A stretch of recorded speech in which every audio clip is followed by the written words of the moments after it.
एक ऐसा योद्धा जिसका जीवन शुरू से ही संघर्ष से भरा हुआ था। ये कहानी है कर्ण की। कर्ण का जन्म हुआ कुंती से, लेकिन समाज के डर से। हे प्रभु, मुझे माफ करना, मैं इस बच्चे को अपने पास नहीं रख सकती।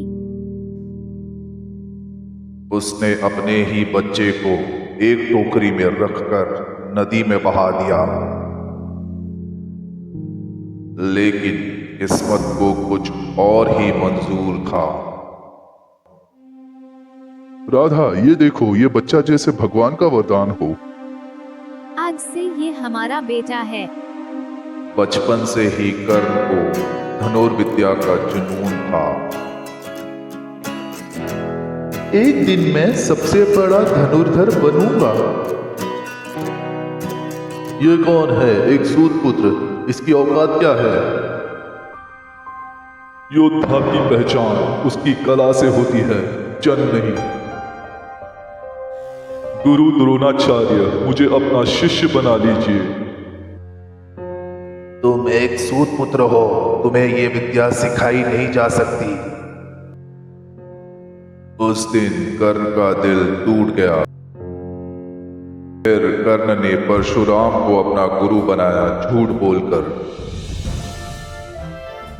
मैं तुम्हें दुनिया का सबसे शक्तिशाली योद्धा बनाऊंगा। गुरुवर, मैं आपको कभी निराश नहीं करूंगा। लेकिन जब सच सामने आया, तुमने मुझे धोखा दिया। जब तुम्हें सबसे ज्यादा जरूरत होगी, तुम अपनी विद्या भूल जाओगे। गुरुवर, मुझे क्षमा कर दीजिए। कर्ण ने हस्तिनापुर में अपनी कला दिखाई। अद्भुत, लेकिन ये है कौन? एक सूत पुत्र कब से योद्धा बनने लगा? जो दुनिया तुम्हें नहीं समझ पाई, मैं समझता हूँ कर्ण। आज से तुम अंग देश के राजा हो। दुर्योधन, मैं अपनी जिंदगी तुम्हें समर्पित करता हूँ। उस दिन से कर्ण ने अपनी पूरी जिंदगी दोस्ती के लिए जी दी। मैं हमेशा तुम्हारे साथ रहूंगा, चाहे सही हो या गलत। लेकिन एक सच उससे बहुत देर से पता चला। करना, तुम मेरे बेटे हो, पांडवों के भाई।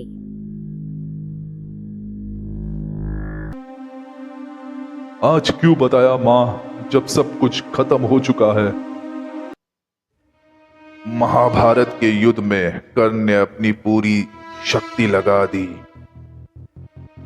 आज मैं अपने किस्मत से लड़ूंगा।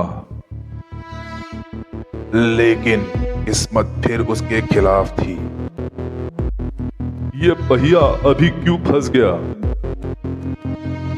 परशुराम का श्राप सच हो गया। उस समय जिंदगी का अंतिम पल आ गया। शायद मेरी किस्मत में यही लिखा था। कर्ण एक महान योद्धा था, लेकिन उसकी कहानी दुख और बलिदान से भरी थी।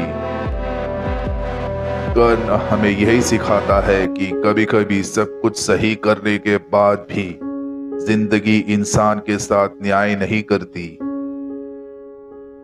अगर आपको ऐसे ही पौराणिक कथाएं अच्छी लगती है तो प्लीज लाइक, शेयर और सब्सक्राइब कीजिए।